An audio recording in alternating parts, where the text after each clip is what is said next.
Olá e bem-vindos. Em 2025 vai haver uma mudança importante na forma como os bónus de produtividade são taxados em Portugal. Chegou uma nova isenção de IRS e neste guia vamos ver exatamente o que isso significa e como pode, ou não, afetar o dinheiro que chega ao bolso no final do mês. Quem é que nunca se sentiu aquela pontinha de desilusão, não é? Receber a notícia de um bónus de produtividade, um prémio merecido e depois ver que uma boa fatia ficou pelo caminho por causa dos impostos. É uma sensação, infelizmente, muito familiar para a maioria das pessoas. Pois bem, parece que em 2025 as coisas podem ser um bocadinho diferentes. O Orçamento do Estado trouxe uma novidade que tenta resolver exatamente isto. Há uma nova regra no jogo, uma medida que, em teoria, foi desenhada para que mais dinheiro do bónus fique mesmo do lado de quem o ganhou. Ok, então vamos lá desconstruir isto tudo. Primeiro, vamos perceber o que muda com os impostos sobre os bónus em 2025. Depois, mergulhamos nos detalhes da nova isenção de IRS. A seguir, e esta parte é mesmo muito importante, vamos ver quais são as condições para que isto se aplique, especialmente uma que tem a ver com o aumento salarial obrigatório por parte das empresas. Depois, explicamos o processo de retenção, que é um bocadinho peculiar. E no fim, claro, um resumo com os pontos essenciais que toda a gente deve reter. Muito bem, vamos começar pelo princípio. A ideia de ter menos impostos sobre os bónus em 2025 não surgiu do nada. Tudo isto vem de uma nova lei, especificamente do Orçamento do Estado para 2025. Então, o que é que esta lei diz em bom português? Basicamente, cria uma isenção de IRS para os prémios de produtividade que forem pagos durante o ano de 2025. Mas atenção, a palavra-chave aqui é temporária. Para já, esta medida só está confirmada para os bónus pagos em 2025. É uma janela de oportunidade, digamos assim. Ok, já sabemos que há uma isenção, mas a pergunta de ouro é: de quanto estamos a falar? Qual é o valor que pode ficar livre de impostos e como é que se chega a esse número? E a resposta está aqui. O limite é de 6%.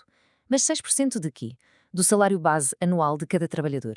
Ou seja, o valor do bónus que ficar dentro deste limite não paga IRS.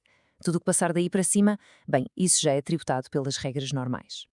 Para ajudar a perceber o que estes 6% representam, o próprio governo usou uma analogia muito interessante. Na prática, este valor foi pensado para ser o equivalente a um 15º mês de salário. É uma forma muito mais fácil de visualizar o benefício, não é? Um salário extra, limpinho de impostos. Mas muito cuidado aqui, porque o diabo está nos detalhes. O que é que a lei considera ser a retribuição base anual?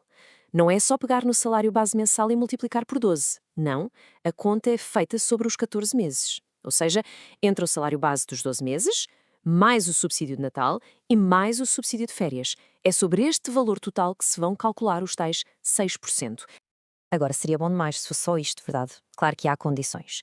E esta isenção está longe de ser automática. Há uma série de requisitos que têm de ser cumpridos e a parte mais crítica nem sequer depende do trabalhador, mas sim da empresa. Ora bem, este quadro ajuda a arrumar as ideias. Já falámos do limite, os tais 6%, depois, a natureza do prémio, tem de ser algo voluntário, não pode ser uma parte fixa e regular do salário, mas o ponto-chave, a condição das condições é esta. A empresa tem de cumprir regras muito específicas de aumento salarial. E é aqui que a coisa se complica, por isso vamos ver isto com muita atenção. E chegamos à parte mais complexa de todo este processo, a obrigatoriedade do aumento salarial. Esta condição, mais do que qualquer outra, que vai ditar se na prática os trabalhadores de uma empresa vão ou não ter acesso a este benefício. A lógica é esta. A isenção do bónus para o trabalhador está amarrada, está dependente de um outro benefício fiscal para a empresa, que está definido no artigo 19b do Estatuto dos Benefícios Fiscais. A mensagem é clara. Se a empresa não cumprir as regras de aumento de salários que lhe dão acesso a esse benefício, então ninguém na empresa tem direito à isenção do bónus. É tudo ou nada. Então, o que é que a empresa tem de fazer para que tudo isto aconteça? Tem de cumprir duas regras e, atenção, são as duas ao mesmo tempo. Primeiro, a média dos salários base na empresa tem de aumentar pelo menos 4,7% de um ano para o outro.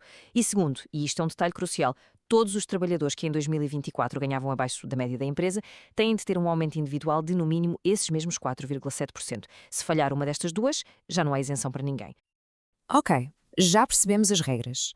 Mas como é que isto funciona na prática? Na folha de vencimento, como é que o imposto é tratado? Preparem-se, porque o processo é um bocadinho contraintuitivo. E aqui está a grande surpresa. Quando o bónus for pago, a empresa vai reter o IRS na totalidade, como sempre fez. É como se a isenção não existisse nesse momento. Porquê? porque a empresa só no final do ano é que sabe se cumpriu ou não as metas de aumento salarial. Portanto, o imposto é retido primeiro e o acerto vem só muito mais tarde. Esta cronologia ajuda a visualizar o percurso todo. Vamos lá ver. A meio do ano, por exemplo, a empresa paga o bónus e retém o IRS todo. Chega ao final de 2025 e a empresa faz as contas. Cumprir as regras dos 4,7%? Se a resposta for sim, então vai ter de corrigir as declarações mensais que enviou para as finanças. E o trabalhador? Bem, o trabalhador só vai ver o dinheiro desse imposto de volta no ano seguinte, em 2026, quando receber o seu reembolso de IRS. Muito bem, estamos a chegar ao fim. Vamos então recapitular e garantir que as ideias mais importantes ficam bem claras. Então, para resumir isto tudo, em 2025, os prémios de produtividade podem ter uma isenção de IRS com um limite de 6% do salário base anual.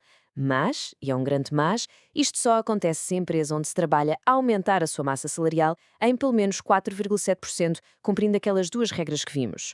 Outro ponto fundamental a reter: o imposto é pago na hora e só é devolvido mais tarde no reembolso de IRS. Por isso é preciso ter atenção à declaração anual de rendimentos, onde esse montante isento deve estar devidamente identificado.